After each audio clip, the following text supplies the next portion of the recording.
Hello, hello, hello. Welcome to the Maleko and Flash podcast. I'm Maleko. And I'm melting. You've been waiting all day to say that, haven't you? Welcome to the Shorefire Waikiki. We are broadcasting from the second floor of the beautiful International Marketplace on world-famous Kalakaua Avenue, steps away from the world-famous Waikiki Beach. And today we've got a very special guest in studio with us. And we've got an audience of one. It's going to be an exciting show. We got a lot going on today. A lot going on. And once again, it really is just a coincidence. Our audience of one this week also named Angela, but she goes by Angie to differentiate. So Angie Ludwig, thank you for joining us today. Angie, She's thank a you. super fan of ours. If you want to be our audience of one, just email me, flash@iheartmedia.com, or slide into our DMs. I think we're booked out for the next few weeks. I can't remember, but go ahead, and we'll try to get everybody on the show that wants to be. Only if your name is Angie, though, apparently. Apparently, yeah. Today's guest is a comedian. You've probably seen him on TV as the host of Game Show Network's Cram and Strip Poker on the USA Network. He also has had several late-night appearances with his comedy, of course, on Comedy Central. Yeah. And he has his own podcast. He has his own podcast documentary. And he's also part of founded the Los Angeles Podcast Festival. Flash, don't blow this for us, okay? Don't frickin' blow this for us. Chance. This is This it. could This be the could be time. it. Ladies and gentlemen, please welcome to the show, Graham Elwood. What is up? Aloha. Aloha. I got to tell you, I've been doing podcasting since 2009, and this is the nicest podcast studio in terms of view and location. Because Studio. I mean, like, I've been in LA. It's like, come to our podcast studio, and it's like a crack den above a dumpster or something like that, and you got to like bring your own switchblade to I get lived in there. there once. Yes, Yeah, I know where that yeah, is. you know that is. That's great. I mean, the rent's great, but so yeah, I was like, this is beautiful, man. We're Well, in Waikiki. It's awesome. Just to be clear, we move the podcast every week, so it's at a different location every week. It just happens to be this week it's at Shorefire. Yeah, Well- last week was at the Crack House dumpster fire, so Yeah. you lucked out. We Well- saved that one for, who do we have in last week?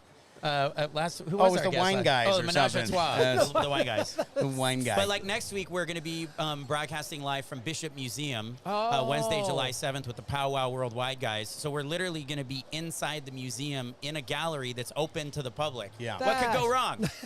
You just damaged some priceless art. Yeah. What could happen? Yeah. Artifacts or whatever. I You'll be can't good. believe they agreed to let us do that, though. That's Yes. that's a lot of trust there. We There's can't. a lot of trust. Now, Graham, I actually met Graham at Alohilani on the pool deck. Our good friend KK, Keala Kenley, who's been on the podcast before. She's Yeah. awesome. I Pro went up, surfer, DJ, All the stuff. actor. largest female wave surfer in the Yeah. world.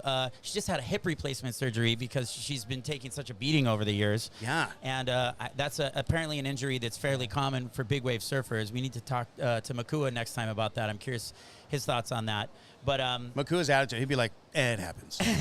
It's okay. He's a Big surfer. wave servers are insane. they Let's be honest. there's a They special really breed. are. I surf, and I've been in like 8 to 10 foot surf, and I'm like, this is too much. Yeah. Yeah, And that's a big wave. it's. I've been in 2 to 3 foot surf and said, Yeah. this is too much. I don't go in past my hips. I usually just wade in, Yeah. and that's about as far in as I'll go. But you are friends with Keala Kenley, and I met you at the pool deck saying hi to her. And it turns out, would you consider yourself now a Hawaii resident, or? Yeah, I guess I sort of am. I'm one of these, been a little bit of a COVID nomad. When, last summer, I decided, everything was shut down. All my tour dates got canceled. And Did something happen last year? Why was everything shut there was down? this little thing. I don't know. There's this. I don't know if the news made Weird. it out. Yeah. No, we've been on an island. We don't know anything. We'll get that news in a couple months. It'll come out on a steamship and you'll go, wow, there was a global pandemic. Who knew? Yeah, so all that craziness went down. All the tour dates got canceled, and Yeah. my YouTube show became my sole source of income, Right. which thank God for that. But then I was a couple months into doing that. I was like, I could live anywhere. And things on the mainland were getting a little, I don't know, eccentric, we'll call it. And Weird. Yeah.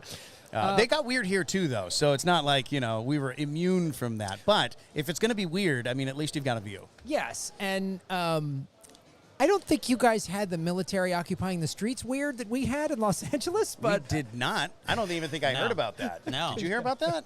Well, there was it was almost borderline like a That sounds like military martial curfew. law. Yeah, is what martial that- law was. that oh was the word yeah, looking I was for. living in Santa Monica, California. It came real close to that, right? It was basically like if you guys don't start following the rules, this is what's going to happen next. Downtown Santa Monica by the courthouse and the city hall was closed off and blockaded by the military for a week.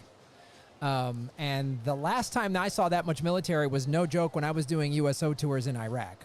Yeah. And I was like, boy, this feels like kind of a different vibe That's weird. than the little beach town I was living in. And so I was like, I don't know, let's just explore. And a friend of mine was living on Kauai, and he goes, dude, you got to come out here. There's nobody here. Yeah. There's nobody here. And you can do your YouTube show and your podcast anywhere. And I was like, okay. Yeah. And it was amazing. And then in the spring here, some of my comedian friends like James Mane and Jose from Comedy U, they were like, Don't say Jose Dynamite. He He just did. God. He just dropped Jose. Did I Just did I dropped did I do? Jose. Hold on. Pump hold the on. brakes. Graham. Stop. Graham, Stop. drink time. All right, hold on. Let's get your mic on. Holly is here Yeah, let me set with these some guys down for you. cocktails. Holly, what you got for us today, man? Holly, don't spill anything. Okay, that would be bad. That'd be like ruining all of your $1,000 worth of equipment. I'm sure. Hundreds. You know, Hundreds we of got it on thousands. Tens eBay. of dollars. Right? Tens of dollars. All right. Holly, these look amazing. Thank you. So this is going to be our Lanikai Sunrise. Let me fix my mask really quick. You can hand one to Angie Okay, right there. here we go. There you go. So this is going to be our Lanikai Sunrise. It's going to be off of our new menu rollout. It features Don Julio Blanco, tequila, and a little bit of creme de cassis on the top with lime and a little splash of soda. We got it garnished with a lime and a Luxardo cherry, just to kind of give it that like. Ooh. Creme de cassis and you. tequila aren't too pairing you here very often. That's very Not- interesting. Not God usually, bless but you, it sir. has a nice pairing and flavor. I love that. I So can't cheers, go. guys. So I love that. Anything that starts with tequila is a winner for me as far as he's cocktails a go. sucker for tequila. He Holly. is. This guy, every time we go to a podcast and he orders the drinks, it's always a whiskey drink. It's an Yeah. old-fashioned or a Negroni every single time. Yeah. It's 2 PM. Even though Negroni's I need not tequila. whiskey, Classic but- man, you know? Yeah, he is. He's a classic guy. He likes to think This he's, guy, he's on the more other handsome hand, than is he is. anything tequila, and essentially just by anything tequila, I mean a margarita. But margarita's but fine. it's good yeah. for us to expand shots. his horizon. We can do shots. Straight out anything. of the bottle, too. Yeah, whatever you want. We've hung out together. Right? Yeah. Totally. Holly, is this already on the menu?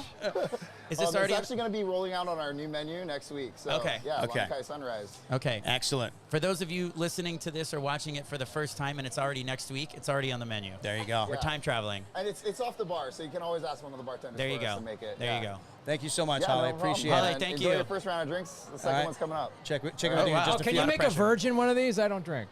I hate Not saying that without on the there. creme de cassis. I mean, yeah, it'd be kind of hard. Look, Make I him, just- make him something sexy. Make him virgin something. style. Make him some sort of mocktail because Okay, he's I can do apparently a mocktail virgin. that He's a looks virgin similar all to over this, again. So you like is fitting in with everybody? Yeah. Yeah, so he All doesn't right. feel out, Yeah. left Okay. out. I just want a fruit-free drink with fruit in it. That's what I want. I think he wants all the umbrellas and all Yeah. the cherries and all the pineapple wedges. So full salad. Yeah, then. full salad. Give me Okay. salad. gotcha, gotcha. Exactly. Exactly. I'm asking for you for a smoothie, in essence, is what I'm asking for. We don't do blended drinks here. We have acai bowls. Okay. All right, cheers, guys. Thanks, Enjoy. Holly. Appreciate it. Thank you. All right, so we need Fantastic. we need so, the thing. so now here's the way this works: is drink whenever you want, but we need a word of the day. Okay, this is something that we're going to say. We're going to sneak into conversation. You know, you get points for trying to sneak it in, appropriately in a conversation. What's the word? You get to pick because you're the guest of honor. Oh, wow. What is the word that we can weave into this? Multi-dimensional. Multi-dimensional. Dimensional. That's the word of the day, folks. Every time you hear the word, make some noise. Have a sip of your drink. Oh, man. Graham, what's the story you don't drink? Is it a health thing? Well, spending a night in a Chicago jail, yeah, so that's health related. So I should have stopped drinking after I went to jail. Oh, that's interesting. There's a preventative There's measure. a take. There's a take. Stuff like that. Getting drunk and marrying a stripper in Vegas. Fun. Once again. These are, I know, Flash, really. There's some these are choices. You know, they got married shotgun wedding style, super, basically borderline blackout drunk in Vegas. We True did. story. We did. By Elvis. Oh, God bless you. It was fantastic. I hope you had an Elvis impersonator at Well, your drunken wedding. It was a little more of an MC Hammer. Oh, okay. We went to the Silver Bell Wedding Chapel, which I highly recommend. They do a great service at 3 in the morning. Cost tens of dollars. And I got the $25 wedding rings. Nice. And Did you get a merch bag on your way out? Well, this was years ago, just 20 some years ago. So I got a VHS tape of the whole event. Oh, that's Wow. nice. Yes. That's nice. I bet you And watch that from time to time. I do. Yeah, he literally just picks it up and looks at it, stares at it, because he's got nothing can to I put do in. with He this? literally watches the tape. Yeah, that tape is somewhere in a vault, and it was you know, I mean, you only get married 2-3 times in your lives, guys. Sure. You want to make it count. Or if you're Wow. Maleko, He's seen the show. 3 or 8 or Yeah, whatever. I'm married on occasion. Yeah. You know, currently married to her. Round number 3. This is it. She's an excellent third wife. She really is. She's So- much better than the first 2. Well, that's not hard, but yes. The show's over. She's leaving. Third time's a charm. I It mean, I've really been is. married twice. I'm looking for that lucky third, that hat trick. You know. Oh that, my God, Yeah. Angie, audience of 1, are you single? Show me where's She the is ring. not. She's happily married too. How long have you been married, Angie? Since high school, right? You guys are sweethearts from high school. By the way, Angie, showing a ring does not mean a damn thing. Every single girl I know has the fake wedding ring. All the bartenders have the wedding ring. They all have it. Yeah. Yeah, The- even the Halle. fake- Were the you fake. looking at Halle's wedding I ring? You're totally trying to was. get some action. I totally Okay. was. Okay. Good-looking guy. So, All right. So your show that you do on YouTube shows. now. He's got like 8 Well, shows. the political vigilante, right? Yes, I mean, yes, that's your show. That's all you. I listened to. I was listening to some episodes, sharing it with her today. You talk a lot for a long time by yourself. That sounds impossible. Like I mean, I need a drink. I'm already parched. How do you do that, man? That's a crazy amount of talking. I think it's like, well, years of being a stand-up comic, and then doing. I had this movie podcast for years, Comedy Film Nerds. We did it about 10 years. I don't do it anymore. So I'm just used to sort of talking. And then when the whole podcasting boom hit, and really hit L.A., the L.A. comedy scene embraced it. Is that because everyone was just following Rogan? I mean, yeah, and Mark Maron, and everyone was Yeah. like, and I think too it was weird, like, you know, New York, you know, artists and entertainers are actually given more respect in New York. Like the New York comics took late to catch on to it. I think it was a multitude because they can go on stage and perform 5 times a week, 5 times a night. You know, in New York City, LA stage time is way more of a commodity. And I think then also everyone in New York has an apartment that's like half the size of this lanai, and there's no space. And LA's people have more space. Right. And so people in the LA It's a comics. spacious crack den. It is a spacious crack down. lot You of got a room. nice breeze. You know what I mean? It was one of those early homes built in the 40s. It's really nice.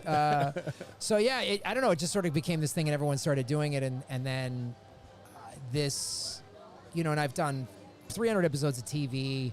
I've been a stand-up comic my entire adult life, and when I started getting into the politics, you know, 4.5 years ago, I was like, I'm just going to talk and cover stuff that I want to talk about the way I want to do it, and Yeah. I'm just doing it. And Here's your virgin, Graham. Oh. Boy, if I had a nickel. Half the salad on there for you, bro.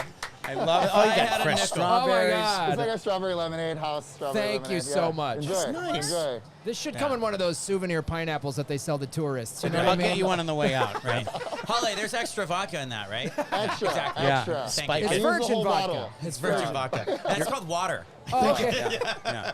You're waking up in a Honolulu prison tomorrow I morning. can't It's going to be wait. fun. It's going I to be really- fun. So, Graham, Thanks. when you started to do this political vigilante podcast, did you mean for it right out of the gate? You're going to be funny. You're going to be like a Jon Stewart comedy take, or were you just I'm going to be serious because everything else I've done is funny?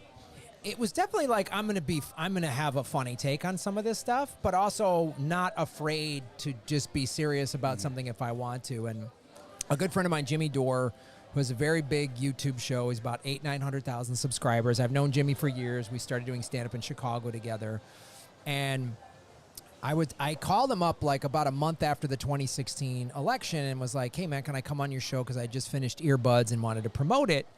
And he goes, yeah, come on. And I just thought he was still doing this podcast called Comedy and Everything Else, and he would kind of talk politics or whatever. And I get to his home, and he decked out his garage as a whole YouTube studio, and his YouTube channel just started taking off. And he encouraged me. He goes, because I lost my house in the recession, and so, I'm very left leaning. But I was like, I'm not a fan of both of these parties in this 2-party system. And he goes, dude, you need to tell your story. And he goes, this is the thing about YouTube is people respond to authenticity. And you know know how to talk on camera, and just tell. Podcast, same thing, right? Yeah. It's all about being authentic. Just being who you are. You don't, Yeah. and having done so much traditional TV and late night where it's like packaged and you come on. Yeah, and I hate it when we just do so much traditional TV that we just get bored with that. That's it. God. You're the sidekick So that sits boring. on the side chair over there, though. The one that just waves the towel every once in a while. It's good. It's fun. It's fun. Well, yeah, man. And so they, when you do stand up on late night TV, it's 4.5 minutes. They run through your act for weeks and this word and that word. Yeah. And so the freestyle of this format, and Jimmy was like, man, you got to do this. Just start doing it. And I just started doing it and started doing 10 to 12 clips a week. Yeah. And then I started, but it was a little over a year ago When you say 10 to 12 clips, how long would an average clip be, per se? anywhere from like 5 to 10 minutes. So you're just picking a short topic and you're just going to hit it. Initially, that's what it was. I would Yeah. literally just pick something in the news and talk about it and give my take on it. And then I started digging deeper and finding the angle on it that maybe the corporate media isn't covering. Right. Or why they're only covering one side of it or whatever. And it's really sort of exposing, I watched the TYT. yeah, there's TYT. I was on. Say that again, Yeah. Angie. You don't have a mic, so I'll have to repeat it for you. Say it I again. watched the TYT podcast. You watched the Yes. TYT podcast. Which one is that? That's like your latest one or one of your more recent one, right? Yeah. We can't Yeah. keep track. You literally, You got like no kidding. Go to 170 episodes, GrahamElwood.com. right? Yeah. He's got like 87 podcasts. Yeah. We He just does. do one a lot. He does like He does a lot. a lot. A different one every day. Well, yeah, and then I was going live like 1 or 2 days a week, and then when the pandemic hit, I was just stuck at home like everybody, and my Yeah. tour dates were canceled. I started going live 4 or 5 days a week. Did you Yeah. go multi-dimensional at that point? I did. Nice. Thank God Got all you said hopped it. up on that virgin lemonade. I forgot what the word was. I was waiting for someone else to say it because I was like 'Cause you're existentialism. I freaking don't know what the word is. Black holes. What? Star Trek episode? Which Yeah. one was I don't know, it? Beam me up. So you've got, the show. It's obviously it's political, the political vigilante, and you've got a lot to talk. I mean, come on, the political landscape right now, an endless source of Right content. now, for the last For the forever. last, forever, I guess. Endless source of content for you. And I gotta ask is.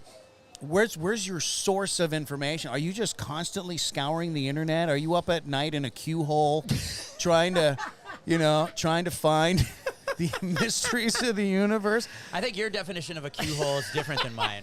Yeah, that's yours sounds a little more like an opium den. But no, it is.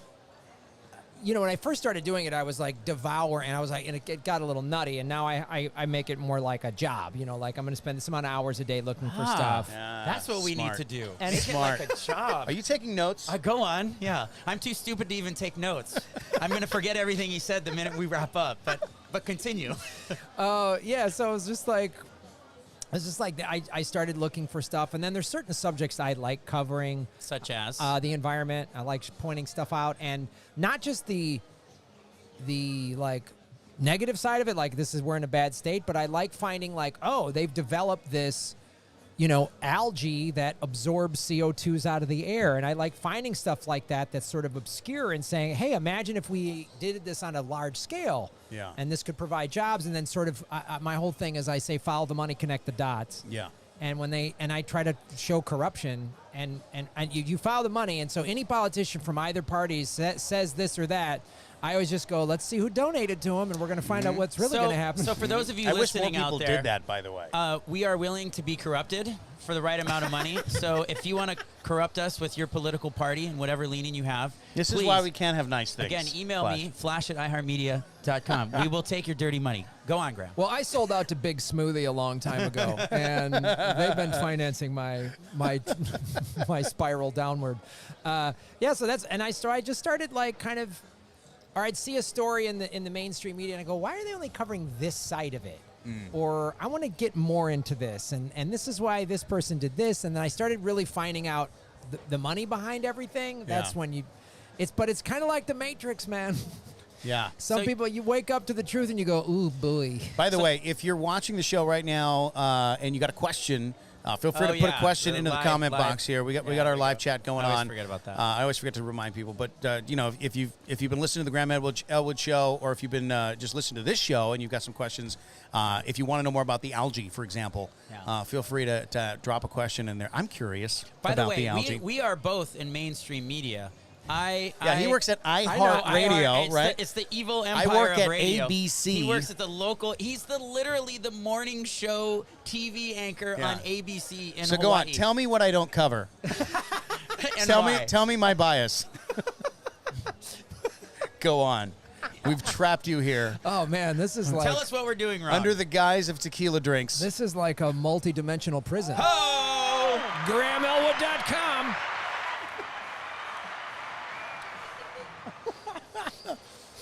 You know, No, I want him to. I want him to. oh, you tell want us. me to go back in? Oh, yeah, no, good. Tell- Sure. What's Maleko doing wrong on a local network TV affiliate? It's not, and it's not you. It's not the It's broad- definitely him. It's Maleko's the problem. there we go. Case closed. He's really Figured pushing. it out. He's pushing out all the QAnon dumps. That's what we know. It's true. It's true. No, it's you see the business structure, right? And you see like journalists on local stations or national that are trying to do the best that they can, but up top, the CEOs and where they really get their money you're gonna like, let's say if you really tried to cover certain stories, they're gonna go, maybe not. Maybe this, or they'll cover this angle, this side of it, but not the whole. One of the big things I talk about. So like, we've been told like people really want Medicare for all, right? They think Right. we should have free health care in this country, and then we're like, so well, how are we going to pay for it? That question has never been asked, not one time, with regard to a war, not once. Biden just bombed Syria. Nobody went, hey, wait, how much did this cost? How come that money didn't go for schools? There's people waiting in lines for food because of the pandemic. How come we're not talking about that? Well, who buys ad time? You just watch any channel. Who buys the ad time? That'll tell you what you can and cannot say and why things are pushed a certain way. And to me, it seems like, and I'm talking about the national media, CNN, Fox, MSNBC. Yeah. I would say, you know, Careful. that is the truth, Careful. though. I don't want to get Well, you guys no. in trouble. I don't. No, but I'm what not- I, I'm not here to. tomorrow. want to clarify though, because when you get to the local level, when you get to KITV here in Honolulu, there's no guidance above the second floor. Right. You know, like we're just a local shop. Sure. We're hiring kids right out of college. However, you know, do have we're- a new owner. we do have a new owner. New owner, Byron Allen. Yeah, Byron Allen, Allen bought- Media Group. He's a bought comedian. KITV. You Yeah, I know probably Byron. know Yeah, who he yeah, is. So he's buying local stations, and he just bought our station. But the truth of the matter is that we don't have to check in with Mickey Mouse at ABC to see if we can do a story. You know, we literally just subscribe to the ABC service, and that gives us the local affiliate. So there's no conspiracy above our office. You know, our 700 square foot cubicle pit That you know of. That's it. Well, no, the truth is, like I said, I was trying to say, we hire, young talent. We hire kids right out of college. These guys are hungry. They want to get out there and they do stories, and they just go and do the stories they want to do. And whatever they do gets on the air. There's really no one's ever said, "Hey, that story's not a good idea." Right. That I've seen in our building, and but then do there's a they lot of just- hungry people in our building looking for a lot of great stories. Do they just not air the story and say, "Hey, go do whatever story you want"? And maybe it's not like that. In it's fact, not like that at all. In fact, the producers also autonomous in our newsroom, and everything they say goes. So the producers, again, young, hungry talent, people who just want to make a good show, and they stack the show based on what we have. Now, we do get national packages that we have an option to use. So sometimes they'll pull a story from ABC, and if that story happens to have whatever bias on it, then that's what it is. But it's not because we're like, oh my God, this one makes him look good, or this one makes him look bad. It's just that's just what's available. And that's a great example because there are examples of local news outlets and journalists covering a story, breaking something big, and then it starts to make its way up the chain, and then it goes, no. That's where, not that on a daily basis, but like you look at the Miami Herald was the first to really uncover the Epstein stuff. And they've uncovered a treasure trove of stuff. And then when I watch the national coverage of it, it's very truncated. very Yeah. truncated. And I'm like, wait a minute, they uncovered the most powerful Yeah. people in the world. It should be a multi-dimensional story. Absolutely. Oh my God. Nice. We're going to need more cocktails soon. I mean, yeah, and there's an example of a national ABC announced journalist had an interview with Virginia Roberts Giuffre, one of the big vocal Epstein victims, right? Who has Oh my God. Stop you right there. It's cocktail time, See, folks. it's a conspiracy, right? When you were getting into Epstein. it, yeah, We talk got about Time's Epstein, up. sorry. I knew it. That's No the time. Let's give it up for Graham Elwood, everybody. Thanks for coming, buddy. Enjoy your virgin cocktail. Holly, what do you got for us, buddy? Okay, this is gonna be our other new cocktail that we have rolling out. It's based off of a lava flow. Obviously, it's a popular tropical cocktail, so we want to curtail to all of our Malihini that are coming and visiting us here. Oh, hold on. We got a mainland Howley here. What does Malahini mean? Malihini means like visitor, like newcomer, people that have never been here before. Graham, that's you, buddy. Yeah. Thank you so much. But so this is gonna be our Chi Chi Hu. Ah. that I is see what you really did there. good. I like it. Ah. So it's a play on our our famous saying Chi Hu here in Hawaii, and a Chi Chi. Hold so. on. You got to give me a real Chihu. Come on. There we go. That was still weak, but I don't want to scare the guests here. But you know, you got to say that every time you serve one of those. That has to be the Yeah, rule. It's the Chi-Hu. Yeah. You know, you can't do a real Chihu until you're about 3 Chihus in. Yeah. That's about- that's you when need to you be at really the right, get it. the right level. Yeah. So in Angie, can you take some pictures of that for us and pictures of How are Holly you there? guys going to do cocktails next week at the Bishop Museum? How are you guys going to work? We're not allowed to. We're not allowed to. They It's are- going to be they- the driest show, literally, we've It's- ever done. The I'll just pass the it up amount then. of prep I Yeah, gotta just hand fill him out this a way here. form. It's a whole thing. We've never had Here we never go. had to do a show that way. You're welcome. Thank you, Holly. Extra Appreciate alcohol it. in Here we his, go. right? Yeah, so these are going to be a vodka base, like a traditional Chi-Chi. But we muddle a little bit of fresh banana, fresh strawberry, fresh pineapple juice, and a little bit of coconut syrup just to give it that pineapple coconut flavor. How many love it. cc's is this Chi Who? How many cc's? How many? Oh, listen to you. Chi That's Who? that's No? that's a terrible joke. Tough That's crowd. bad. Thanks, Holly. Yeah, no worries. Thanks, Appreciate brother. it. Oh, we got some And we got food. some Oh. food here. We got our smoked meat plate. Put it down in front of Graham. Graham, we got- do you eat let's meat go or are you serve like it down. a Graham does. vegan? I'm a vegan as well, yeah. Are He's you a really? vegan as well. Are you really? He's just going to be the most difficult Oh guest my we've ever had, God. Graham. Bringing up Alright. Epstein, won't eat meat. we This go. guy's the worst. And we This got is some great. coconut, house coconut shrimp here too. Oh, as well. snap. There you Thank go. you. Graham, Alright. next thing you know, you're going to be telling me the Earth isn't flat. What the hell's Come going on. on? Come on. I dare you. All right. Well, All enjoy the right. cocktails, Thanks, guys. Holly. No Appreciate problem. it. Thank you, brother. Did he make yours a virgin or he didn't specify? I don't know. I wouldn't tempt it. Yeah, I'm not going to attempt it. You know. So I do want to get back to the Epstein thing because I'm big on Do the you Epstein. really? Because do. I don't. We I'm don't big have on to the talk Epstein about thing. this. I'm just using it as an example. I was saying, if you'd like to learn more, listen to The episode cameras are out. The Just whole go thing. to just go to He got murdered. Come on. Political Of course he Vigil- did. Of course he did. No one denies that. just watch the Political Vigilante on YouTube. Just go to youtube.com/Graham Elwood. I mean, I have a whole Epstein playlist. I Do don't. you think Yeah. Giselle is going to come out of this alive?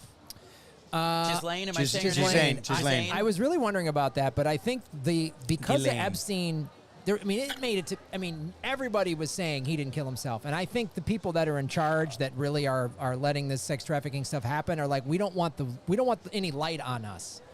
So what I'm starting to see is they're going to hang Ghislaine as like, oh, look, She's the scapegoat. she's a lone gunman. yeah. You know Somebody what I mean? needs to go down for this. Yes, and she's going down, and they're going to be like, well, we got it. It's over. but doesn't Yeah. she know where all the That's it. skeletons, That's are it. buried? Bill and Hillary are going to sail into the sunset, Yep. and no one is ever going to ask another question again. And the other Bill. But Because the other- Bill and Melinda Gates got Oh, yeah. divorced Yeah. right after Talked that about- came out. That was supposedly the reasoning. Apparently if you're Melinda- to believe TMZ, which of course is always 100% accurate. Well, Bill Gates flew on Epstein's plane. He went to his several There's photos times, of it, Several yeah. times. There's did- evidence. As did Hillary, as did Bill. Even Yeah. Trump did it. Yeah. And he was not driving Uber at the time. Those planes were not just going to Vegas. You know, they were only going one place. Yeah. Amazing. All right. We got a question from YouTube from Como, Hawaii. He wants to know, is the flavor profile of the Chi Hu multidimensional? Oh, well played. Outstanding. Getting the audience to participate. I mean, you had me at flavor profile. I mean, that just is. Yeah. That's. Well Not to written. be confused with Flavor Town. That's something That's totally a totally different show. Totally different show. Okay, you do have delicious. some other stuff because we don't know what the hell we're doing. Clearly, we're getting wasted. We've got alcohol spilling over thousands of dollars of equipment. You have hosted 87 podcasts at my last count. What are we doing wrong, and what do we need to fix, and how much look better around? are your podcasts than ours? We have the equipment. It must be the talent. And by you guys- talent, he means the sidekick. You guys, Specifically. Are you looking for a new show, Graham? The Graham. I'll even give you first billing. Graham and Maleko show. What? Yeah, you know. Oh, boy. Desperate times. I think you guys have a fantastic Well, let me take setup. these cubes of meat away from the vegan. And here's anyone wants coconut shrimp?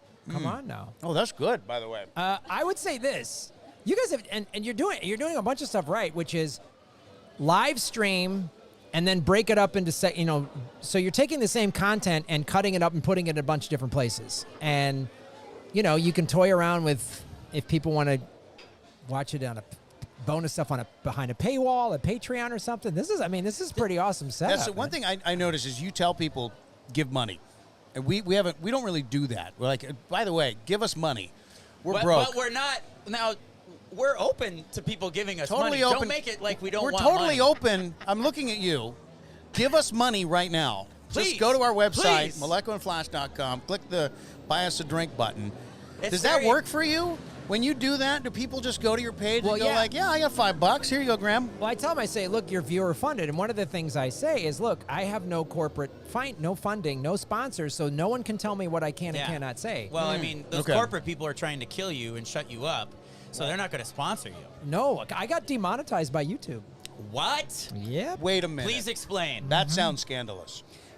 So I have, it was 78,000 subscribers. And I can tell you, Hey, look, you got at least 77,000. I looked today. yep. And it went down to 77. They've throttled me. They've done this to some other content creators. And I've put videos out there that people say I never get a notification even though they're subscribed to my channel. And What is that called? Like you're dark shadowed or ghost shadowed? yeah, it's shadow banned. Or shadow banned. So Yeah. they'll do stuff like that. And then in February 1st, they demonetized me. Because why? Their reasoning was very vague. I just got this, there's some issues or something, and I was allowed to appeal it March 3rd, a month later, and they said this will take up 30 to 60 days and we'll have a decision, and here we are. That's a 3-month window where you're not making any money. hold on, yeah. On a channel where you've got 77,000 subscribers. But they're letting you put out content. You're just not allowed to make money. there's no from button to There's pay. no- right, So 'cause when you've you- got a Patreon page. So and I have a patreon.com/Graham Elwood, and then I started several years ago. Was invited to post my content on this new sort of YouTube competitor called Rockfin, right? And okay. they're blockchain, and they pay us in cryptocurrency. Oh, nice. I like that. And Holy Nerdsville. Oh yeah, don't get me on a crypto thing. I'm gonna really shut this Yeah. show down if I start. Dude, I love when you talk crypto. You're like, let's just do a little check of the crypto. You want to talk crypto, but you don't want to talk Epstein? No, but like on his show, he does. And like he just checks his bank account on the show. He's like, oh, yeah, I'm doing well, It's like, great. If I check my bank account on the show every day, maybe I could have 1 million followers too. I I got $12 in the account, folks. I do- Hit the subscribe button. I tell them, I go, and because I've been shut down, I've been demonetized, and they've throttled. Like, if YouTube was still doing its normal analytics from 3 or 4 years ago, I'd have 150, 200,000 subscribers, because when you go live that many times, and I was dropping, 3 clips a day, That's crazy. That's what they want. They and need people content. are interacting. It's not like nobody's watching. Like you're getting traction. There's comments. There's likes. There's posts. There's like everything is you're doing it all right. And you're saying 77,000 is a low estimate of the reality of Yes. things. Yeah. Yeah, because it used to be the more you posted, the more traction you got. It was that simple. And they just wanted you to they favored those who posted on a daily basis. And so you consistently post every day. It was the thing Jimmy told me. He goes, man, I ship on time. That was his slogan. Go, drop content clips every day. I said, do you think 10 to 12 a week is he goes, yes. And I committed to that. And I did it, and I grew my channel. And when I started covering Epstein 2 years ago, I went from 20,000 to 50,000 subscribers in about 6 weeks. Yeah. And all of a sudden, I was getting 50 to 100,000 views per clip. If you watch my most viewed videos, my top 10, I think 7 or 8 of them are all Epstein related.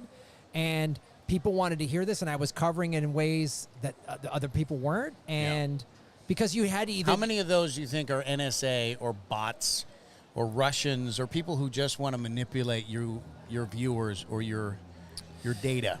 Well, I know that's a fair question. I mean, I think. What's the benefit to a bot or a bad guy getting him more views and more followers? I don't know.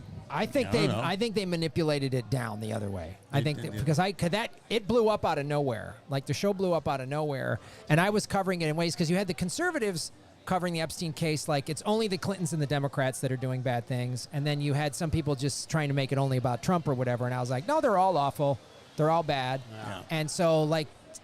It's all the 1% that were going to that island doing God knows what. Yes, it's all of them. And so I just did that. And TFTI, by the way. I'm kidding. so it's so I think they when I start tying in the intelligence community and stuff into stuff, it's and I've interviewed and you people. make these connections on your show, and you're still alive. Are you audited every single year? I'm just saying, like you must have somebody must be doing something to you. Like do you just ever go out and your car doesn't start? Does that and you just? Is that the real reason you're in Hawaii? Should we be concerned? As soon as Australia opens up.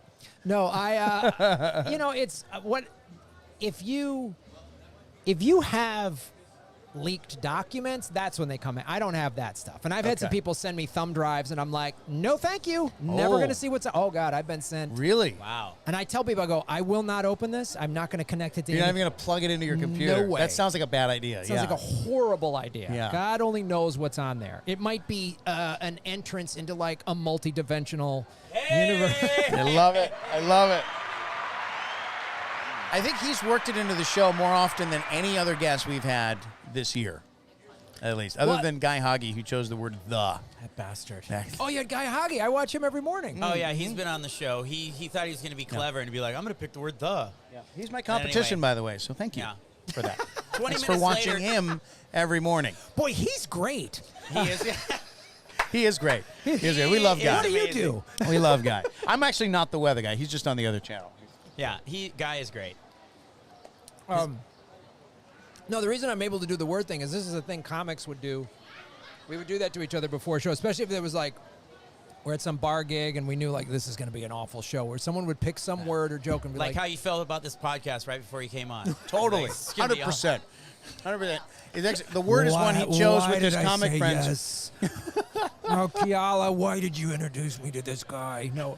So we've done that game forever and try to weave in. Yeah. Just like some left field word that you have to like put in Yeah. every sentence or every conversation. Yeah, like someone love would it. say, like, I'm too sexy for this shirt or something like that. When that song was big, I remember doing a show in Milwaukee, and one of the comics goes, we got to weave that in. I was like, okay, done.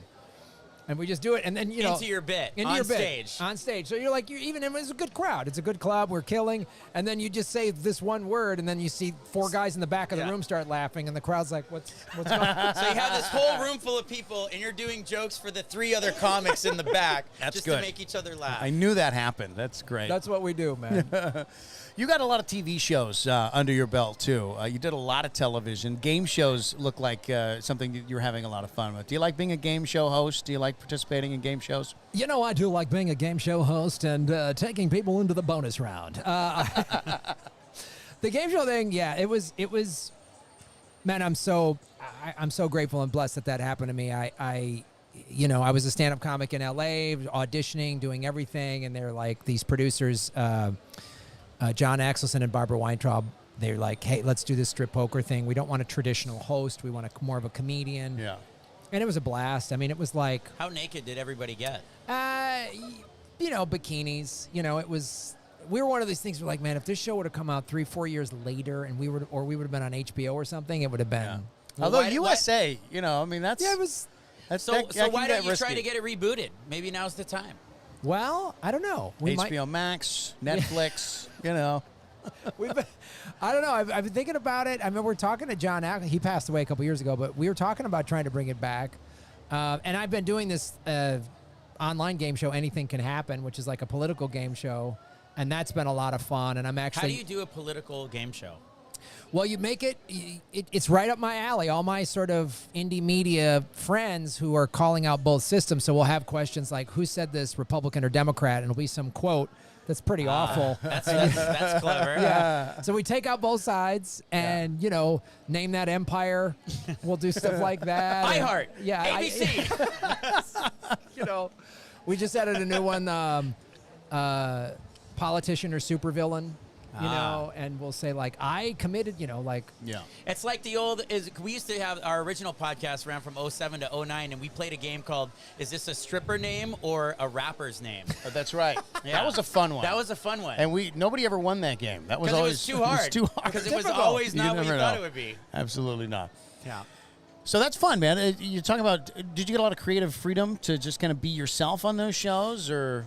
It's TV, so it was very, it had to be 22 minutes and 30 seconds, and you had to hit the commercial breaks and all that stuff. But within the confines of television, they did give me latitude. They were like, riff between questions, Yeah. make jokes if the contestants, especially strip poker, they were like, make fun of these folks, and some of the Make contestants, fun of these idiots. I felt bad. I was like, afterwards, like, that's my job. I could see them kind of get mad, and I was like, hey, If you're going on to a game show as a contestant called Strip Poker, Yeah. I mean, come I on. have to say. And people go, how did you find all those contestants? I go, it's L.A. There's a multitude of good-looking dummies. Don't I mean, you it's- think? Don't you think now with streaming services where you don't have the constraints of 22:30, where you could just go crazy and really let loose? I mean, maybe now really is the time more than ever for the right platform to do something completely mental. I think so. And there's a kind of a trend of game shows are kind of coming back. Right now, they're like hosted by huge name celebrities, but Like our guest 2 weeks ago, Mr. Wayne Brady. We're going to have our own podcast Wayne from Brady, 2 weeks right ago, on. Yeah. who has just filmed his 13th season of Let's Make a Deal. The season's in the can. It hasn't aired yet. You're right. But when he said he's done it for 12 seasons and has already filmed the 13th, I'm like, I swear to God, I thought he was doing that show for like 5 years. Yeah. It's unbelievable how this new sort of generation of game shows These has old come game full shows are circle. coming back yeah, around. but they just get the Drew Yeah. Carey's We're of the playing world. Press or Your Wayne Luck Brady now on or, our show. Yeah, there's a lot of, and they're just the old. No one's got any new ideas. It's all the old You don't need shows. to. All those old classic game back. shows are great. I was watching an old episode of Card Sharks on YouTube with Jim Perry. That was my classic. He was the guy who, he has one of the best game show host jog outs. When the Jim Perry, and he does that jog out, holding the skinny That's microphone. right. I do remember that show. That was one of my favorites too. He was brilliant at the drama. Is this higher than a 9? Ooh, it's a 7. Wah, wah. And then, is it higher than a 10? Yes, it is. And he would build the drama. Oh, man. We call that a horse race in the biz, folks. That's good horse race. If you could reboot and be the host of any game show, Ooh, good question. regardless of whoever's hosting whatever show now, what would it be? Boy, it would either be, like I said, I love Card Sharks. But, Bob Barker's Price is Right. That was... Yeah. I met Drew Carey. He's a really cool guy. But when he got Price is Right, I was a little bit like, man. I bet a lot of comedians were like that, because I thought about that. I thought I bet everybody wanted that job. I don't even like Drew Carey now. I like him on the show. He's good now. At first, I didn't like him because I thought somebody else could have done it. But Was he on it? By the way, Maleko has a fantastic Price is Right story. Was he? no, I had Bob Barker and You had Rod Bob Roddy, Barker. man. I had the OG team. Wait, who you was know? it? Bob Barker and who? Rod Roddy, Rod Roddy. the announcer. Oh. He won. Yeah, You won? I won the Showcase Showdown, the whole thing. Lauren, yeah. way to Oh my spoil the God. story, Yeah. Lauren. Oh, No, my that's God. Let Maleko build up to Well, it. so I did. I went on the show, and I cheesed out. I went all Aloha attire. I brought, they didn't So have how real. long ago was this? Because This- Bob Barker this was like 20 years ago. 97, 98, Yeah. 98 maybe, 97. I just graduated from college.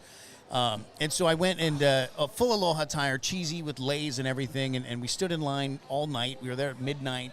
6 o'clock, they bring you in, they cattle call you. Is it first come, first serve as far Yeah, as in it's the like line? they give tickets to 800 people, and then like they only take the first 200 or something. Yeah.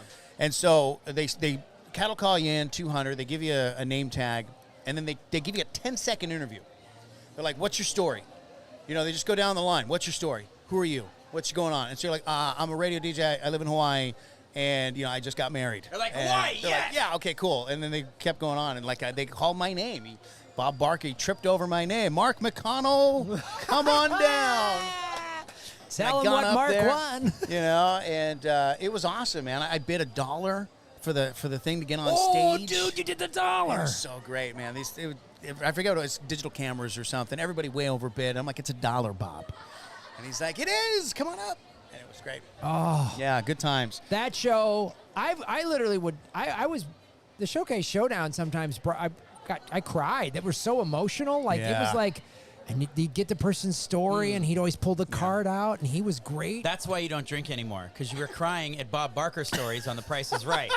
I was like, boy, I need to slow But it's down. like, oh, I think this is a sign. It's out of control. This is a sign. Yeah. But you know, the Showcase Showdown, that was that and the You get to spin the wheel. you get to spin the I wheel. love spinning the wheel. And I had all these thoughts in my head about the wheel growing up. My mom and I used to conspire that the wheel was weighted, that sometimes they weighted it so it landed on $1 and sometimes it didn't. And you know, and I got there, and first of all, it is heavy. It's heavy. It's a big giant wooden wheel. And it spun slow, like it's not a free spinner. So you really got to put some weight onto that thing. And I landed on $1. Get the $1,000. He didn't have it in his pocket that day. I felt gypped. Usually he comes Oh, out. yeah. He You breaks got you the off. dollar? He breaks. I got. Dude, I had the experience. This is like talking to an astronaut. I was like, this touched is by unreal. I was touched by an angel. Like, on this this. The is- only thing I didn't do was play Plinko. Like if I'd paid Plinko, then you know I wouldn't be here right now. I'd be world famous at this point. But no, that's Be on his 7th wife at that point. that's I might be on my 7th. But no, it was fun though. The wheel landed on $1. You know, I got over there to the end of the Showcase, and of course, when you get to the end, right? What are you waiting for? What are you waiting for that behind the big door to come up? Waiting for the car. Want a car. Right? You I want the car to come up there. So the girl, I didn't win the big prize. She won the big prize. So she's going, the car comes up. And the whole crowd goes wild. Everybody's like, oh my God. And she passes the car to me. No! And I'm like, you blew it. I think I even said it. I'm like, what? That was it. When Roddy would go, a new car, everyone would go bananas. Bananas. She didn't want the car, so she passed it to me. I got the car. I wound up winning the whole thing. She won. You won a car on The won Price is a Right? car on The Price is Right. It was To this day, that's his biggest claim to fame. That's it. And it should be. It was all downhill from there. That's Graham. amazing, though. It was pretty amazing. It was. I still have Wait, that, by the way, on I've VHS. met Neil Armstrong. And this is on par with that. I'm telling you. Pretty much Yes. the same amount of work went into both. Pretty That's much. awesome. Same amount of Wait, training. When the girl that passed on the car, because I've never asked you this part, Yeah. the girl that passed on the car, what did she end up? So she wound up getting like, I think it was like a spa package or something. It was lame. Like whatever She got a spot back. yeah, whatever her thing was, it was dumb. What was You know, your like, car? It was a Pontiac Vibe. Oh, all right, which is like the equivalent of a CRV or something Right. now. They don't even make Pontiacs anymore. But of course, they don't ship it to Hawaii, which is something they don't tell you. So at the end of the show, they go, okay, so we're not going to ship that. So you can either take what we would have paid for it, which is significantly less than retail value, or you can pay to ship it yourself. And so, like, I think the car was worth like $25,000 or something, and like I took like $1,750 in cash. Cash. And I'm like, that's not bad. I'll take the cash. So I took the cash on that one, and then the government took half of that. Yeah. You know, I wound up with Any with conspiracy theories you want to chime in on there, Yeah. Graham? That's The it. IRS is a rogue organization. Fun experience though. It's on YouTube somewhere. Oh, I Right gotta there. see this. Yeah. It is. It's a fun watch. It was actually when he was skinny. That's like the only Yeah. time I there was- is on film I when he was skinny. 21, young kid. Yeah. I met the guy who went on and was on he was the stoner who bid 420 every time. And that's Legendary. It's classic. And he's just a stoner guy in a beard and is like, Katie bids 1750, Dan bids 1400, and Mike, what do you bid? 420, Bob. And it just keeps, and Bob doesn't get it, doesn't understand it, has no idea. And the kid did it just to do that. Did the awesome. audience they Some people in the audience got it, but Bob Yeah. and Rod and nobody else, they were like, all right, interesting bid, 420. Hopefully that'll land, had no clue. When I used to go on the road with Doug Benson, big stoner comic, Yeah. and that's so his whole deal, right? That's His his- whole shtick is he's the stoner guy. he's the stoner guy. So I met every bizarre stoner celebrity in that world, and that guy showed up, and Doug was like, "This is the 420 guy from Price is Right." I was like, "No way!" Like, it was That's awesome. awesome. That's great. It was the coolest thing. That's fantastic. So you're the second Price is Right celebrity that I've met. That's fantastic. And I think the other guy takes the cake because that's legendary. That is legendary. Yeah, for That is sure. legendary. For But sure. I've never met a Showcase Showdown winner. Really? Never met Well, one. Here, And here you are. this You is can amazing. retire now. I can. Congratulations. We still have the massage chair. Oh yeah, I still have the massage chair from the Showcase Showdown. My package was good vibes. That was the whole thing. Oh, because so it's like a Pontiac vibe. right. So it was a Pontiac vibe. So like it was a massage chair. It was valued at $5,000 at the time, What? which was a lot of money for a massage chair. It's not that great. It was a stereo system. Oh yeah. With big giant speakers, course. his huge wooden box speakers of 4 Everything speakers. was big back then, yeah. massive, you know, with a 5-disc changer. It was incredible. And then, What are these discs you speak of? right? And then the Pontiac Vibe. Is that where I put the VHS tape to watch Yeah, it? it's they smash music into a coaster and then you play it. Yeah. So that was that. The only thing I have left, of course, is the tax bill and the massage chair. Oh, dude. It's awesome. Okay, let's get back to Graham. What? What? He's got We're this, having fun. I Why could do you do gotta pri- spoil our fun? Price is Right was a big part of my childhood. So Yeah. this is and he's a game show host, Wait, now dude. you said I mean, you wanted know. to, it would either be Card Sharks or Price is Right would be the Yeah. one that you'd want to host? Yeah. I think, Which one I was think Vanna White on? That's Wheel of Fortune. That's Wheel of Fortune. That's Pat Sajak, who also Who's still summers doing that, here I in think. like he lives here in Hawaii Really? part time. Oh yeah, he's a huge yeah. yeah. He's Wow. actually friends with the other newscaster that you might have met doing a show here, Joe Moore. And the Oh, two of them okay. are besties. Yeah. I was on Hawaii News Now. That's why promoting a show I was doing here several years ago. So I know Steve Uehara. Uehara, Yeah. and he's actually friends with James Mane, Yeah, a local comic that I'm good buddies All with. these guys Yeah, are yeah. bigger names and get better ratings than Maleko does on his show. Steve Uehara, Guy Hoggy, Joe Moore. I'm not even going to argue that. But I tell you what, Maleko, none of them That's right. have won the Showcase right. Showdown, kid. Suck it. Yes. So, How's your ratings now? yeah. Where's your Pontiac vibe, huh? Yeah. Take that, Lie Hoggy. James on YouTube, James Mane, James Maine. If it's Hawaiian, it's Mane. He's shotgunning here. Bob doesn't know weed. He knows about that yayo. Yayo. Yeah, Yayo. James Don't is- act like you don't know James the texted me pronunciation that of he's watching. James texted me because he's watching live. Yeah, Oh, enjoying is that the one episode. of your guys? Yeah. Is He that one of says your you're followers? awesome. Gives you a big shaka right there. Well, James is a local comic. oh, He's- this is the comic you were talking about, James Mane. James Mane. You were just talking about him. He's a very funny man. He helped kind of build up the Hawaii comedy scene. But I met him about 08, 09, and now there's this thriving comedy scene here. Is there though? I mean, I'm telling you, for what it was when I first came here in like 07, 08, it was like Yeah. not much of a scene. And Jose now, Dynamite is almost entirely responsible for He that. really is. We give him He a really lot is. of We shit. give him a lot of crap. We And do, the reason but is Jose was, he used to work with me at the radio station. He was a sales guy when I was a radio DJ. And he was a rep for me. And he would come into my He studio. was my rep. And he would practice his material with me in the studio. He'd come in and be like, "Hey, Maleko, here, what do you think of this?" You know, and he'd practice. He'd never been on stage before, but he's like, "What do you think of this?" And then like he would start doing these open mic nights, you know. And now he's running the Comedy Empire in Honolulu. Still not funny, but A for effort. well, he, Such a jerk, dude. he's, He's funnier than you. I'll give him that. oh man, well, we're I mean, starting. when the bar is set that low, I mean, know. come on, even Jose can jump over that. Oh man, Jose, I love you, buddy. I don't know what he's saying. No, But we yeah, love Jose. so yeah, James helped do a lot of that stuff, and then he helped set shows up for me because I would come here about once a year to do shows. Yeah. And James held a lot of those up, and then I directed this Native American and World Indigenous People stand-up comedy series that's now on Amazon, and James was on it, and he's actually, piece of trivia, local boy James Mane, first ever Samoan to do stand-up comedy on North American TV. Wow. Oh, That's right pretty on. cool.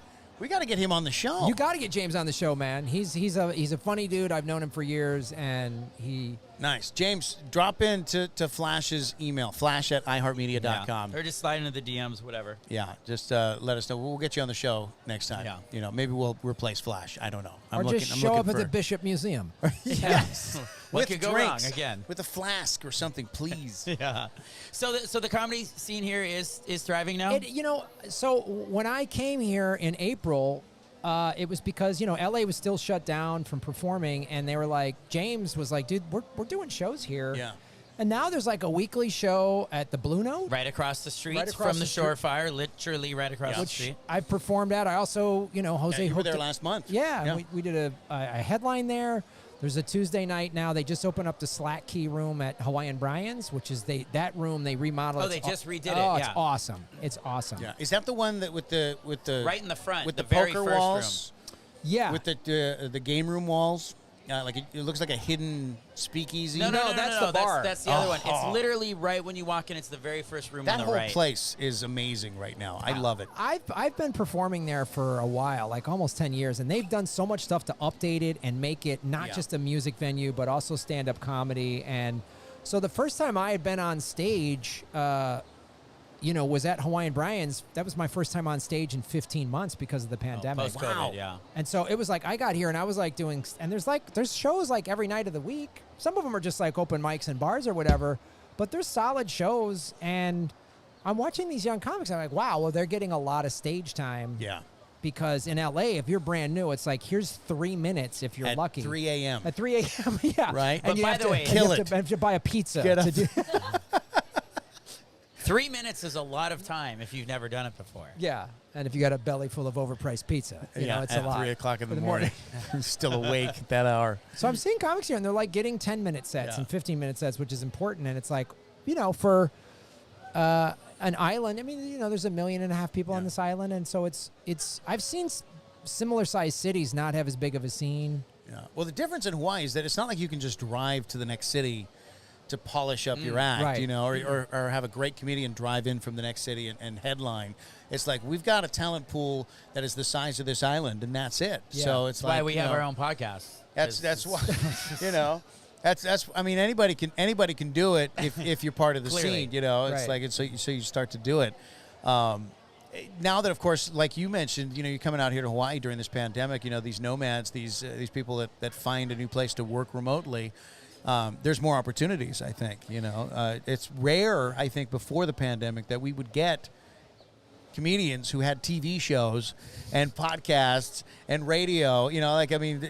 Your caliber of comedian wouldn't normally just be hanging out in Hawaii. It would be impossible for you to tour on gigs. Yeah, it would be. I would come here once a year and do like a headline show, and that's what I would normally do. But now it's. I'm living here, and I'm going back in September and October to tour. We're putting together a whole tour with this guy Ron Placone. We're both sort of indie media, political comics, and I'll be releasing a bunch of tour dates on GrantMelwood.com. But so it's actually been great because I was rusty, and I told Jose and James and other people, I just need as much stage time as I can because live streaming and performing comedy in front of an audience are two very different things. Yeah. So we've heard. Can you live stream a comedy act? Have you done a 40-minute set, on YouTube? You could. Here's the thing why comics are a little reticent to do that is because it takes so much time to develop material. And then once it's not like music that people can hear Yeah. over and over and over. Yeah. Some like diehard comedy fans will be like, oh, please do that bit. I love that joke. But Yeah. for the most part, once you release your special, everyone's kind of seen it and you got to start rewriting. So Right. All your jokes are dead. you It's got to done. turn over a lot of material. So if you're Yeah. live streaming it, a lot of comics are like, ugh. Yeah. But I've heard both sides from comedians. Rogan has been talking about this a lot over the last year, and he obviously has a ton of comedians on his show. And that was his argument not to do it, is you sort of then you blow your wad. But other comedians were like, well, it's this or nothing, so I'd rather do this as opposed to nothing. Right. Yeah. Plus, you don't know if a joke lands or not. I guess it doesn't matter at that point. It's either. That's why you need Lauren on the sidelines to either laugh or give you She the look. is our barometer on this show. She's our barometer. I'll have you know she hasn't laughed once at anything you've said today. So, take a Well, note. Angie is laughing at everything I say. However, she just laughs whenever anyone says She anything, really she likes- just thinks it's hilarious. Yeah. You're the best So audience you're ever. yeah, exactly. She's great. So audience. Angie, everyone by the way, wants. our audience of one. And- If your yeah. name is Angie and you want to be on the show, it's a multi-dimensional podcast. Folks. Oh my goodness. After like a 20-minute lull, we had that. Seriously, we got to bring that one back. We're running out of time, but let's talk. Let's promote. What do you got going on? What's on the horizon for you? What do you want people to? Where do we send money? Go to grahamelwood.com. From there, you can get my, subscribe to my YouTube channel, or Rockfin is the blockchain cryptocurrency platform. Within my show, I do. You're laughing at this, dude. How much crypto do you have right now? I got nothing. I'm doing all right. You're doing all right. I'm out. The markets are down right now. Suck Yeah. at Elon Musk. But I. Well, it's just one tweet away from Yeah. skyrocketing I know. at All all I used to do is times. say, "Oh, hey, we're Yeah. going to turn Teslas into bitcoins." And then, You can do it right here. Just say Dogecoin. Let's see if somebody. Oh my God, it went up a penny. So, that's, and I'm when since YouTube demonetized me, I get. Wait, are you still demonetized? You Yep. never got reinstated. Waiting. I'm waiting You already found the appeal. Now you've got a 30 to 60 day wait. for this appeal. And And what who they- knows if you're gonna win? Well, because what they told you is so vague, you don't know what to fix because it's so vague. It's so vague. Yeah. And they probably purposely do that. Yes, you're just so I get paid every month in this cryptocurrency from Rockfin, and then I convert some of that into cash to pay my bills to cover my YouTube. How do you convert Bitcoin into cash, by the way? It's really kind of a multi-dimensional process. Flash, I'll show you out. Give me all your crypto, and I'll give you some money back. I'll let you, whatever. I'll be fair. Yeah. Just give me it's kind of a Nigerian lottery kind of a situation. So just give me your bank info, and then I'll convert it. Hand me that USB thumb drive you have there. I will convert it into cash for you. Well, there's these exchanges that you can do. And you can convert it. It's just like a stock market exchange type of thing. There's a bunch of exchanges out there that you can do this on. And I didn't know anything about this. I was like, they were paying me in this. That's us right now, by the way. And don't no feel idea bad. what you're saying. Don't feel bad. I was Yeah. that they were literally paying me in crypto, this platform, starting 2 years ago, and I was like, great. Thanks for the rainbow coins or whatever. Like, tell the Loch Ness Monster I said hi. Like, I didn't get any of it. And then, I was like clueless. And then last year when everything got shut down, and I was like, okay, my YouTube show is my sole source of income right now. Yeah. I got to really understand what this is. So I was still making, YouTube was good. I got YouTube and Patreon, and I'm like, but they're paying me in this crypto, so I had to start learning it. And I just had them literally and it was literally like, I told the guy, this young guy, I was like, I know this is Of like. course it's a young guy. Of course I mean, it come is. I go, I know this is like explaining the internet to your grandmother, but I really need you to. He's like 14. He's like, oh, dude. Just set up a Twitch account and start making money. And I was like, I don't know what that is. So he walked me through it, and then I started paying attention and watching other like YouTuber shows and getting this money, and now I play the markets and stuff. So I'm doing okay, and I take some of it and I set it aside. Some of it I liquidate to pay bills every month, and then. So that's what I'm doing. So if you want to support what I'm doing, you can go to grahamelwood.com, and then I have all these shows. That like Anything Can Happen is the game show we do on my YouTube channel, and then Government Secrets, I do that every week with Lee Camp, who's another very Government secrets. Yes. I love it. I love it. that show is a blast to do because he's so funny, and we go into like How do you decide what's on the political vigilante show and Government Secrets? Because it sounds like there'd be a lot of overlap. A lot of overlap. So here's what we do. We live stream Government Secrets during Political Vigilante, and then we release it as a separate audio podcast. So it's kind of both. So my audience gets it live, but then we release it as a separate podcast on like iTunes, and Lee Camp releases it on his channel and mine, so we kind of put it all over the place. Okay. So it's very multi-platformy. Hey. I didn't say it. I curveballed you. Damn. I curveballed you. Damn. Fail. You sipped. Now you got to finish your drink.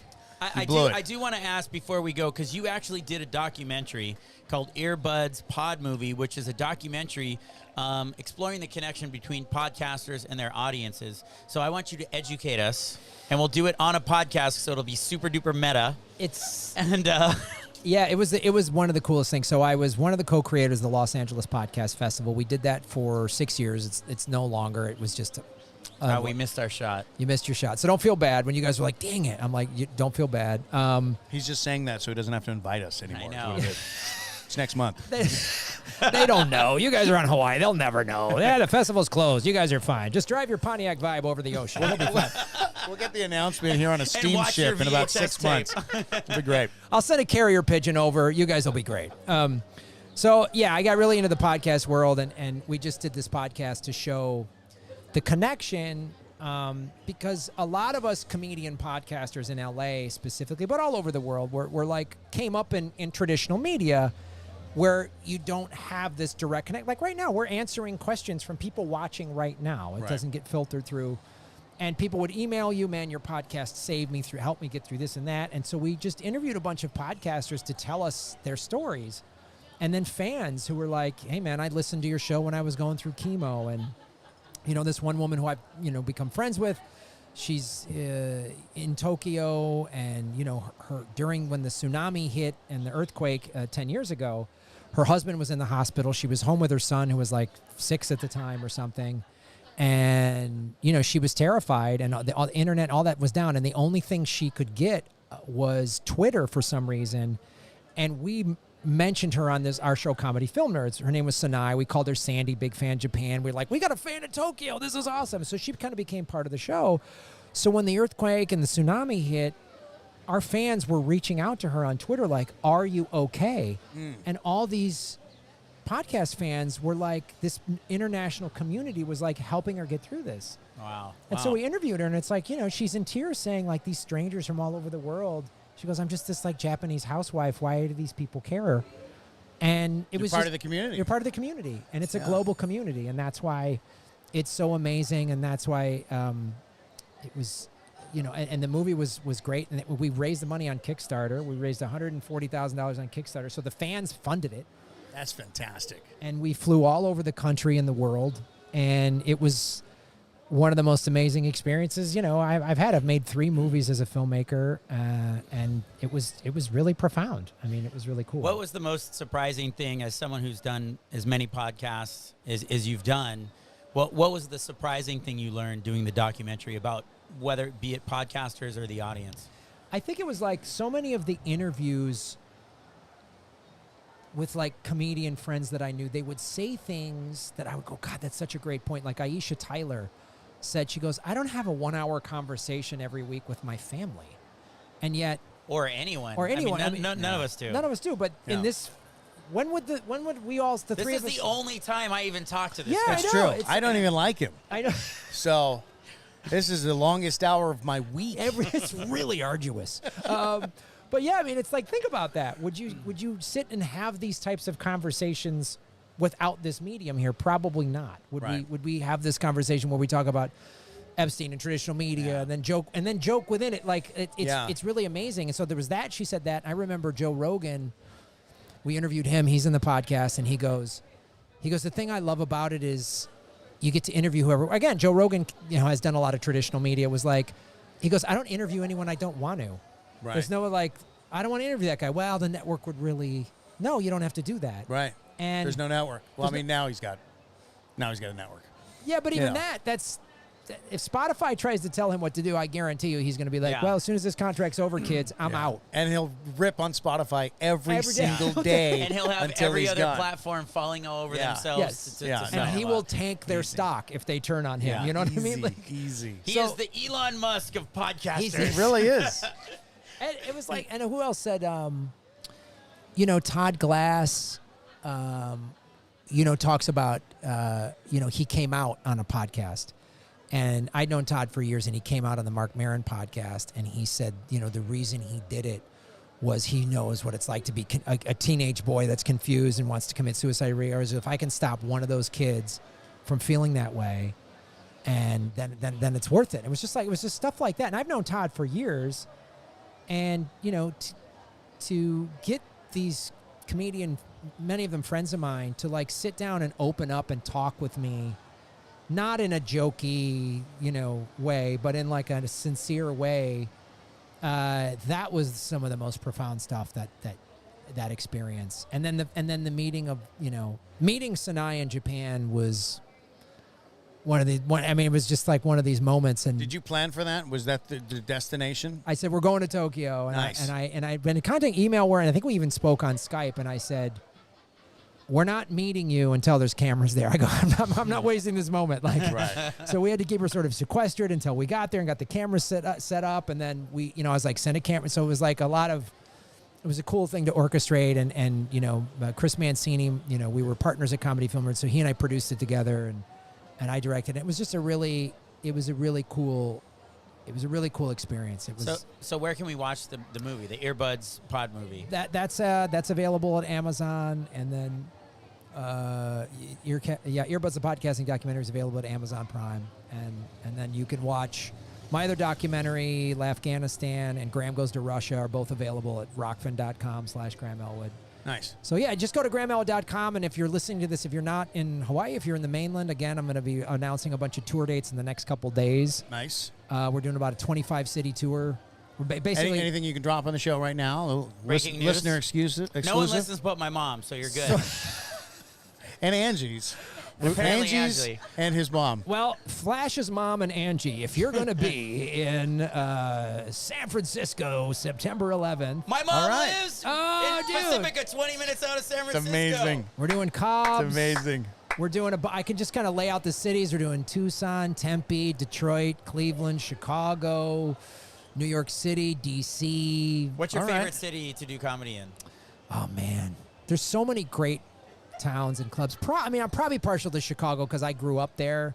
Yeah. And I mean, I just know how to play that town, and Yeah. I started there, and so I love coming home and doing shows in Chicago. But I've had great shows all over the country, in the mainland, here, Oahu. Are you going to make Hawaii home after this tour? Yeah, for sure. This is it? I just feel like I want to at least, I just want to at least spend 4 or 5 months a year here. I don't know. Compared to Chicago, the weather sucks. It's terrible. It never snows here. Graham, I don't know. I really miss shoveling black snow to release my car. 30-mile-an-hour cold blasts of Yeah. snow in your face. We don't get that. That's the only thing. Yeah, I want to turn a corner and have the wind blow so hard my knees hurt. True story. Sorry about that. Yeah. So it's terrible. I'm just gonna have to surf in this warm water. I don't know. Yeah, I really love it here, and there's a great sense of community here, and the fact that there is like an artistic community here, and I've met all these different performers and actors, and I feel like, man, there's something to be. I want to shoot or direct something here because there's such a pool of talent here. Yeah. So yeah, I'm Nice. definitely gonna return after the tour. Graham Elwood, Hawaii resident, ladies and gentlemen. By the way, Angela's watching the show. Our audience of one also commenting on the show. She says fans rock the podcast world. You could have just said it, but Wait, she did. She that did type it Angie? in. That Angie. Angie is commenting on She's here? commenting on here. She used thousands of miles of electronic cables Angie, you and can just millions open of your dollars mouth. of equipment. We're right here. She could have just said it. That's okay. If you want to be our audience of one, email me, flash@iheartmedia.com. We're not kidding. We're literally taking. Some people don't Seriously. believe that Were it's the drinks real. good? Did you have Slide fun? into the DMs. Yeah, look, she's having fun, folks. This is how much fun this show is, because we get you drunk. That's the only reason. Really is. Or Angela, Holly thank you gets so you much. drunk. That's it. Thanks for coming on the show, Thank you buddy. guys so It's much. been great. What an honor to have you here, man. My pleasure. Thank you for having We me. learned To a few have an things. actual podcaster on the show. We learned you know what I learned? I learned that I could do the show solo and make money in crypto in your apartment. in with my apartment. air conditioning. So there's a future. Anyway, it's been great having you with us. Thanks again. Graham Elwood, ladies and gentlemen, here in the podcast. Subscribe right now. Leave us a comment. Be sure to go over to GrahamElwood.com and find out more about where he's going to be, especially when he announces that tour next week. Flash, next week we are going to be in the driest spot we've ever been for this show. By dry, he means no alcohol because Bishop Museum will not allow us to have alcohol on the show. But we're going to be. They're like, you want to get drunk Yeah. next to our fine arts. Yeah. That is not happening. Powwow Worldwide is this fantastic collective of artists, and it was founded by two local artists, Kamea Hadar and Jasper Wong, who've both been on the show individually. And we're hoping to get them both on together. For sure, Jasper is going to be on the show. We're going to have, I think Jen, possibly from Bishop Museum, is going to be joining us as well. But Bishop Museum's first collaboration with Powwow is happening right now all summer long through September 15th. It's only the second time ever Powwow has done an actual Gallery installation. The other was in where Japan. They're not just painting, on the sides of buildings or all around the world. Yeah, they took the street art and they put it in a gallery. And I tell you what, it's the same street art. It's just way more impressive when you see it framed and put in a room to appreciate art. Well, they actually, which is truly what it is. They actually spray painted the whole thing. They created a street. They did. Inside of the Bishop Museum brilliant. Gallery, they created a street. It's fantastic. Yeah. It's unbelievable. I posted a few sneak peeks of it a couple weeks ago, but we're super stoked to have Jasper Wong back on the show. Bishop Museum Powwow, broadcasting live from their gallery display. In the gallery, which will While remain it's open. While it's open. So come on down to the Graham, show. What could go wrong? Right? Come What on. could go You'll wrong? be fine. There's nothing. You'll be fine. It'll be great. Just, don't back up. Don't touch Yeah. anything.